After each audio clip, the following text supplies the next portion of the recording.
ತಗ್ಗಿನಬಾವನೂರು ಗ್ರಾಮದಲ್ಲಿ ಬಣವಿಗೆ ಬೆಂಕಿ ಬಿದ್ದು ಅಪಾರ ಪ್ರಮಾಣದ ಹಾನಿ ಸಂಭವಿಸಿದ ಘಟನೆ ನಡೆದಿದೆ.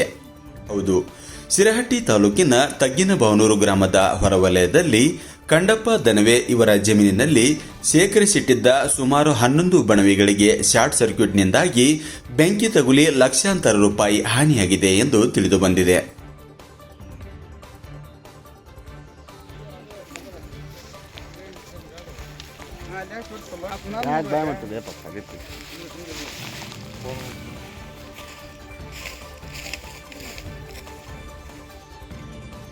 ಗ್ರಾಮದ ರುದ್ರಯ್ಯ ಶಂಕಿನ್ಮಠ್, ದುದ್ದು ಸಾಬ್ ಕೋಟಿಹಾಳ, ಪಕ್ಕಿರವ್ವ ಹರಿಜನ್, ಗೂಡು ಸಾಬ್ ಲಂಗೋಟಿ, ಹುಸೇನ್ ಪೀರ್ ಕೋಟಿಹಾಳ, ಹನುಮಂತ ಕುದುರಿ, ಬಾಬು ಸಾಬ್ ಕೋಟಿಹಾಳ, ನಿರ್ಮಲಾ ಹೂಗಾರ್, ದಾವಲ್ ಸಾಬ್ ತಹಶೀಲ್ದಾರ್, ರಫೀಕ್ ಲಂಗೋಟಿ, ಮುಸ್ತಾಕ್ ವಾಲಿಕಾರ್ ಇವರುಗಳಿಗೆ ಸಂಬಂಧಿಸಿದ ಶೇಂಗಾ ಹೊಟ್ಟು, ಗೋವಿನ ಜೋಳದ ಹೊಟ್ಟು ಹಾಗೂ ತೊಗರಿ ಹೊಟ್ಟಿನ ಬಣವಿಗಳಿಗೆ ಬೆಂಕಿ ತಗುಲಿ ಅಪಾರ ಪ್ರಮಾಣದ ನಷ್ಟವಾಗಿದೆ ಎಂದು ಗ್ರಾಮ ಲೆಕ್ಕಾಧಿಕಾರಿ ಪರಶು ತಳವಾರ್ ತಿಳಿಸಿದ್ದಾರೆ.